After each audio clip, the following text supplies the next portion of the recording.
gusto enorme saludarla y el día de hoy nos va a platicar acerca de corrupción, la buena y las peores. Un problema muy grande en el país. Ivonne, ¿cómo estás? Muy buenos días. Muy buenos días, Adriana, qué gusto poder saludarlos en este arranque de semana. Definitivamente nos acercamos al cierre de este 2016 y si bien es cierto, el tema, la problemática de la corrupción ya había tomado visos de escándalo en 2014 con el caso de la Casa Blanca de la esposa del presidente Enrique Peña, en este 2016 nos arroja un saldo de claroscuros. Hay una buena noticia y es que a mediados de este año se concretan las leyes secundarias que le estarían dando sustento en un futuro al Sistema Nacional Anticorrupción, que le da nuevas facultades a la Auditoría Superior de la Federación, que crea un tribunal especial y que entre otras legislaciones secundarias establece la de responsabilidades de los servidores públicos, mejor conocida como la 3 de 3, que obliga a todos aquellos que reciben recursos del erario público, pues a presentar sus declaraciones fiscales, su declaración de ingresos y aquella que también se denomina de conflicto de interés. Esto se aprueba a mediados de 2016, pero no sin antes haber padecido las resistencias del partido en el poder y del gobierno mismo para resolver a favor particularmente de esta legislación 3 de 3. ¿Qué hizo que el gobierno, Adriana, accediera a concretar este Sistema Nacional Anticorrupción con las características que habían impulsado las organizaciones civiles, pues preocupadas desde hace muchos años en el tema de la transparencia y la rendición de cuentas? Pues nada más y nada menos que el saldo adverso en las urnas el pasado 5 de junio. En esa elección, para desgracia del partido en el poder, se dio un voto de castigo a los gobiernos que habían incurrido en excesos, en tráfico de influencias, en corrupción, y que particularmente se trata de los casos de Veracruz, Quintana Roo y Chihuahua, entre otros que perdió el PRI esa fecha, pero sobre todo estos que estaban relacionados con el mal gobierno local, y así se los hizo saber cuando presenta su renuncia días después de estos comicios. El sonorense Manlio Fabio Beltrones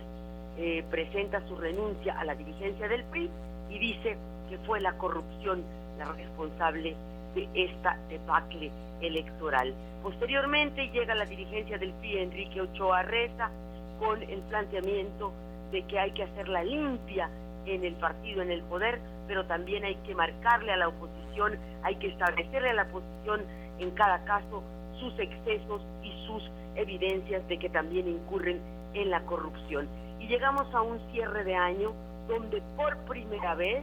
el propio partido en el poder dice que va tras un exgobernador, es el caso de Javier Duarte de Veracruz, y al mismo tiempo el exgobernador de Sonora, Guillermo Padres, presionado por el propio partido y por el partido en el poder y el gobierno que lo señala como el caso emblemático de la oposición, se entrega a la PGR por una serie de casos. Después se le establece también el de lavado de dinero como uno de los delitos por los que tendría que pagar cárcel, y ahí lo tenemos pues encarcelado a Guillermo Padres. Terminamos este año con la preocupación, la expectativa de que el Congreso en el primer trimestre del próximo 2017 logre echar a andar este Sistema Nacional Anticorrupción, del cual ya se cuenta con un andamiaje institucional, pero desgraciadamente, Adriana, ha existido en las últimas semanas un regateo, una negociación tensa entre el gobierno y la oposición de cómo aterrizar ese Sistema Nacional Anticorrupción, porque para el gobierno esta concreción pasa por el visto bueno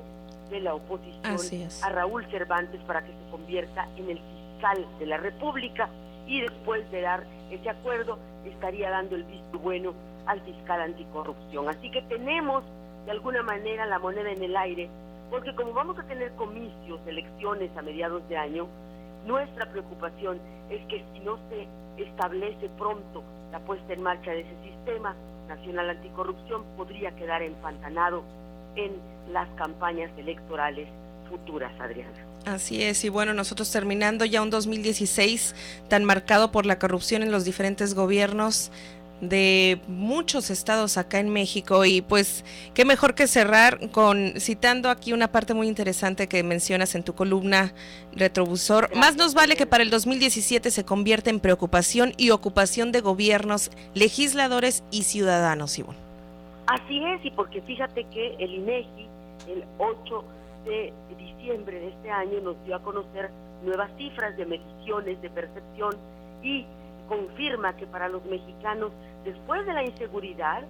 la corrupción se ha convertido en el problema más preocupante, incluso por encima del desempleo y de la pobreza y la desigualdad, y nos ofrece una serie de cifras que yo los invito pues a consultar en este reporte del INEGI, que da cuenta de cómo entidades como Chihuahua, Estado de México y Sinaloa estarían siendo particularmente afectados por casos muy altos de corrupción que la gente reporta al hacer trámites, al realizar diversas